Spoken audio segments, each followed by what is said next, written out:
हम इस वक्त मौजूद हैं जिला कारागार के बाहर। जिला कारागार के बाहर आज दो ऐसे वार्डन हैं जो धरने पे बैठे हैं। धरना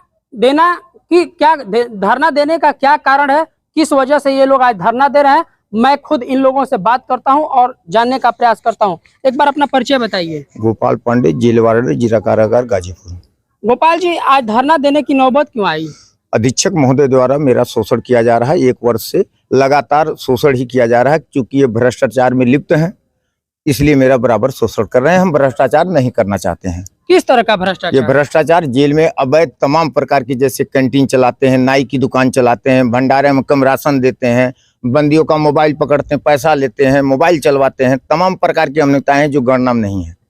क्या प्रयोग होता है यहाँ पे? ये सुबह से अपना, जैसे जेल मैनुअल के अनुसार कोई भी मोबाइल बिना अनुमति के नहीं ले जाएगा। सारे अधिकारी जेल के अंदर अपना मोबाइल लेके जाते हैं। जब मोबाइल कोई पकड़ा, हम लोग गेट पे यहाँ तलाशी देके जाते हैं, लेकिन जब भी कोई सामान पकड़ा जाता, आरोप हमारे ऊपर लगता है कि तुम इस काम को करते हो। अच्छा, इतना गंभीर आरोप है। जैसे देखा जाता है कि डीएम, एसपी लगातार जेल में निरीक्षण करते हैं, छापेमारी करते हैं, कोई भी अवैध सामान का दावा करते हैं कि नहीं मिलता, और आप कह रहे हैं कि अंदर मोबाइल का प्रयोग होता है, गलत गतिविधियां होती हैं। कैसे संभव हो पाता है? उनके जब डीएम, एसपी साहब या जिला जज साहब जब भी जेल के अंदर आते हैं तो पूर्व में इनको सूचना प्राप्त रहती है, इस हिसाब से जेल को सही रखते हैं। अगर डीएम साहब या जिला जज महोदय मुझे कभी अवसर देंगे कि समय दें, तो मैं सारे इनके जितने तबेले हैं सब पकड़वा दूंगा। ये तो बहुत गंभीर आरोप आप लगा रहे हैं कि जो भी गतिविधियां होगी मैं पकड़वा दूंगा, लेकिन आप ये भी बता रहे हैं कि नहीं, पहले से इन लोगों की पूर्व सूचना हो जाती है, सभी चीजों को छुपा देते हैं। आखिर ये कौन इसमें है, किसके सह पे ये ऐसा संभव हो पाता है? सब अधीक्षक साहब के सह पे सारा काम यही करते हैं, जो भी करते हैं सब यही करते हैं। कौन अधीक्षक है? हरिओम शर्मा इस समय है। तो क्या लगता है, आप बता रहे थे कि नहीं वो कभी कभी ड्यूटी से भी गायब रहते हैं? हाँ, ये महीने में आप पूर्वांचल एक्सप्रेस का टोल प्लाजा आप जांच करवा दीजिए। इनके सामने गाड़ी खड़ी हुई है, एक गाड़ी इनके पास एसयूवी और है नई गाड़ी, तो वो 2-1 राउंड आई हुई है। लेकिन ये जब से आए हैं 1 वर्ष से, ये गाड़ी पूर्वांचल एक्सप्रेस पे आती जाती है। आप टोल से पता लगाएंगे, पूरा इनका रिकॉर्ड निकल आएगा कि कितने गाजीपुर जेल में नौकरी किए हैं और कितना ये लखनऊ रहे हैं। आखिर ऐसे क्यों करते हैं? ये मनमान, अरे भाई, व्यवस्थापक इनके खिलाफ। अब मैंने अगर आवाज उठाया तो मेरा ट्रांसफर कर दिए, कोई आवाज उठाएगा उसका ट्रांसफर करें। एक भी जेल वार्डर से आप पूछ लेंगे, दिल से अगर पूछेगा, किनारे बुला के, एक भी इनके, सब लोग इनसे खिलाफ हैं। वही हमारे जेल महोदय आए हैं, अभी 5 महीना हुआ, 5 महीने में उन्हें कोई भी कर्मचारी नहीं कर सकता कि ये जेलर महोदय खराब है। बढ़िया व्यवहार है, बातचीत बढ़िया करते हैं, सम्मान के साथ जो भी समस्या उनके लायक है हल करते हैं। इनके पास हल नहीं है, गलत काम करो नहीं हटो। एक सोहनलाल कन्नौजिया है, उसकी 1 साल से परमानेंट सेकंड गेट पे ड्यूटी लगाए हैं। जब यहाँ से जो सामान जाता है, पैसा सारा इकट्ठा करके इनको देता है। फिर बीच में उसने बंदी निकालना शुरू किया, 2-2, 4-4 बंदी बाहर ले आके मुलाकात करवाता था, जो भी वो पैसा तहसील के देता था। आप कैमरा खुलवा लीजिए, सारा कैमरा गेट पे लगे, सब पता लग जाएगा क्या क्या सामान ये अंदर करता है। हमारी हिम्मत नहीं कम 1 किलो, लेकिन इनके आदेश पे सारा सामान। गेट पे पर्चा जो ड्यूटी का लगाते हैं, उसमें आप उसको देख लीजिएगा, लिखे हैं कि अगर कोई भी सामान अवैध जेल के अंदर पकड़ा जाएगा, गेट कीपर, संतरी अंदर जिम्मेदार होंगे। लेकिन आदेश तो सब इनका चलता है। ये मिठाई है, हाँ किसका है, दे दो। ये क्या है, हाँ दे दो। ये क्या है, दे दो। कैंटीन का सामान आया, अभी आपको दिखा रहा है, देखिए कैंटीन का सामान, उसको बंद कर देगा भैया, आपको कैंटीन गेट का दिखा रहा है। 2 मोबाइल कैंटीन के उसे रिफाइन में पकड़ा गया था, यही गेट की बात है, पूरा सामान पकड़ा गया था। वो बंदी आज भी बंद है। अच्छा, इतना बेहद गंभीर आप आरोप लगा रहे हैं, हो सकता है कि आप पे कार्रवाइयां भी हो, लेकिन इस बात की शिकायत पहले आपने किसी अधिकारी को? जी, जो है जिला अधिकारी साहब को, कप्तान साहब को और आईजी साहब को, और मुख्यमंत्री को ऐप में मैंने डाला था। जब इन्होंने कहा कि ठीक है तुम अपनी ड्यूटी करो, मैं नॉर्मल ठीक है, हमने सीओ साहब से हमने कहा सर ठीक ठाक सब चल रहा है। तो मुख्यमंत्री के यहाँ से कोई रिस्पांस मिला? तो वो सीओ साहब ने हमारे पास फोन किया था कि बताओ तुम्हें क्या दिक्कत है। हम कहा सर इस समय हमें बुला के ऑफिस, अपने कमरे पे बुला के बातचीत के, ऑफिस में बुला के बातचीत। हम कहा सर देखिए हम नहीं करेंगे, हमसे गलत काम नहीं होगा, हम सही करेंगे। आप अंदर जाके कभी डीएम साहब बंदी, हमारे बारे में बंदियों से चर्चा पूछ लीजिए, कोई एक भी बंदी नहीं खड़ा होगा। और कोई 1-2 कर्मचारी जो जैसे सोनलाल को बता रहे हैं, चूंकि इनका आदमी है, बाकी एक भी कर्मचारी अगर मेरे खिलाफ खड़ा हो जाए और जो कहिए, कोई नहीं खड़ा होगा। यानी कि सच बोलने की सजा है? सच बोलने की सजा है, मैं सच बोला तो मेरी सजा है। एक और यहाँ पे है वार्डन, मैं इनसे भी बात कर लूँ, जान लूँ क्या परिचय हुआ, आपने बताइए। आनंद सिंह। किस लिए आप लोग धरना दे रहे हैं? अनावश्यक तरीके से मेरा ट्रांसफ़र किया गया। मैं ये जानना चाहता हूँ कि मैंने दोष क्या किया है, मेरी गलती क्या है। मेरी गलती बता दें, मैं आदेश के स्वरूप तुरंत तत्काल अपना कार्यभार संभालूंगा जहां मुझे भेजा गया है। आदेश किया गया है, आदेश सहर्ष स्वीकार है।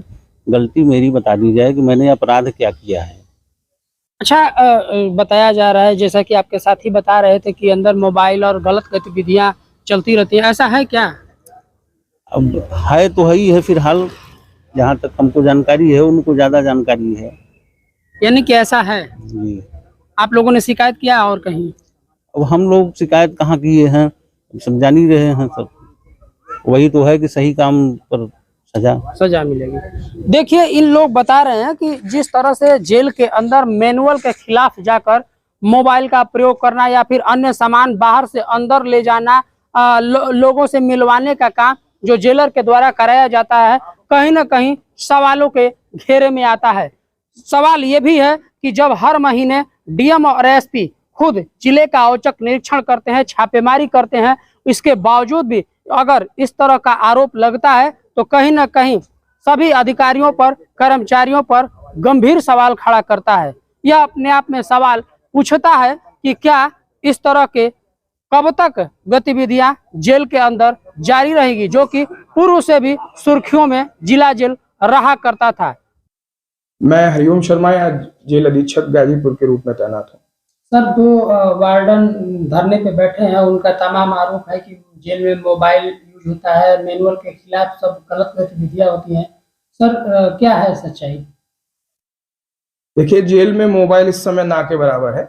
उच्चाधिकारियों द्वारा प्रत्येक माह जो है डीएम साहब, एसपी साहब के द्वारा निरीक्षण भी किया जाता है, लेकिन कुछ घटनाएं इस तरह की हुई कि हमारी मेन वॉल की ऊंचाई कम है, उनके द्वारा निषिद्ध वस्तु फेंकी गई, उसको हमने उसके लिए जो है सुसंगत धाराओं में मुकदमा भी दर्ज कराया है। जो आरोप है कि जो धरने पे लोग बैठे हैं, उनका आरोप है कि जेलर साहब गलत गतिविधियां खुद कराते हैं, बाहर से सामान अंदर लाते हैं, मोबाइल अंदर यूज होता है और वो खुद बिना छुट्टी लिए कहीं चले जाते हैं। टोल प्लाजा पे भी उनका रिकॉर्ड देखा जा सकता है। इसमें कितनी सच्चाई है?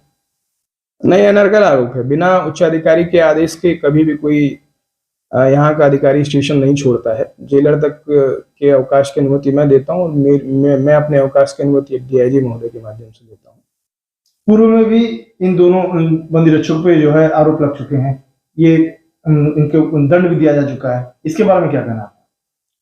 संक्षेप में मैं बता देता हूँ। जैसे 2 बंदी रक्षक हैं, आनंद सिंह, इन पर पूर्व में भी 7 से अधिक दंड मिल चुके हैं और जैसे कि अवकाश बढ़ाने के कारण या इनकी ड्यूटी के दौरान निषिद्ध वस्तु, मोबाइल जैसी निषिद्ध वस्तुएं पाए जाने के कारण या इनकी ड्यूटी के दौरान बंदी के पलायन करने के कारण, और यहाँ पर भी एक बार पलायन की स्थिति पैदा हुई और अवकाश बढ़ाना यहाँ पर इनकी आदत में अभी भी शुमार है। निर्धारित गणवेश में न आना, बंदियों को जो है दंगे जैसी स्थिति पैदा करने के लिए उकसाना, ये स्थितियां आज भी हैं इनके आचरण में।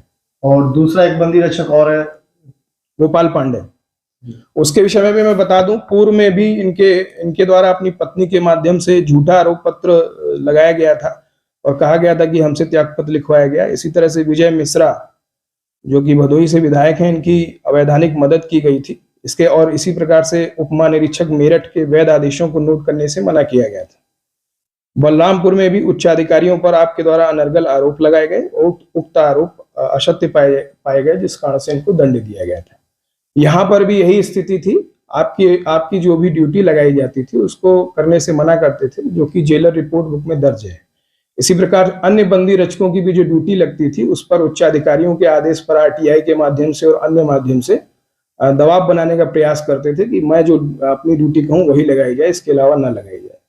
इसी प्रकार आपके आचरण में उच्चाधिकारियों के प्रति कोई भी सम्मान की भावना नहीं थी, अमर्यादित आचरण था और कुछ बंदियों को, जो शरारती बंदी हैं, उनको एकत्रित करके यहाँ पे दंगे जैसी स्थिति पैदा कर रहे थे। अगर प्रशासनिक स्तर पर देखा जाए तो एक तरीके से पूरी तरह से अनुशासनहीनता का वो अपना परिचय। जी, और आदेश के बाद भी आपने आदेश लेने से मना कर दिया और आदेश न लेकर के यहाँ पर हमारे कार्यपाल महोदय से बहस की कि मेरा क्यों किया गया। इसी कारण से इनके आवास पर जो है आदेश को चस्पा किया गया और आज भी मैंने इनको बताया गया कि आप डीजी सर के माध्यम से अपनी समस्या रखिए, हो सकता है कि आपकी समस्या उनको समझ में आए तो उस पर आगे कुछ सकारात्मक कदम आपके अनुसार उठाए जा सके, लेकिन आप उस तरह का ना करके मीडिया को आरोप लगाना, जेल की छवि को धूमिल करना और तमाम तरह की जो है आत्मदाह की चेतावनी देना, ये सब स्पष्ट करता है कि शरारती आचरण इनका रहा है पूर्व में भी। अभी वो लोग धरने पे बने हुए हैं, कह रहे हैं कि जब तक कोई उचित नहीं, ये स्थिति पहले भी रही है। पहले भी आप जेल के सामने इन्होंने अपनी शर्ट वर्ट फाड़ी थी। इस तरह का इनका आचरण शुरू से रहा है कि मैं किस तरीके से इस तरह का बवंडर छोटी सी घटना पे पैदा करूं ताकि कोई भी उच्चाधिकारी मुझसे बोलने में डरे। इस तरह का इनका आचरण रहा है। इसी कारण से इस तरह का इनके खिलाफ इस तरह की कार्रवाई करनी पड़ी ताकि अन्य बंदी रचकों में अनुशासन भी आए। एक तरीके से कहा जाए तो ये उग्र तरह के स्वभाव। जी जी, इनका त्याग पत्र भी उग्र होकर के दे गए थे। ये उग्र स्वभाव इनका हमेशा से रहा है। ये अनुशासित तरीके से कभी भी अपनी बात नहीं रखते। धरना प्रदर्शन, आत्मदाह, इसके नीचे बात ही नहीं करते। गाजीपुर से शशिकांत तिवारी।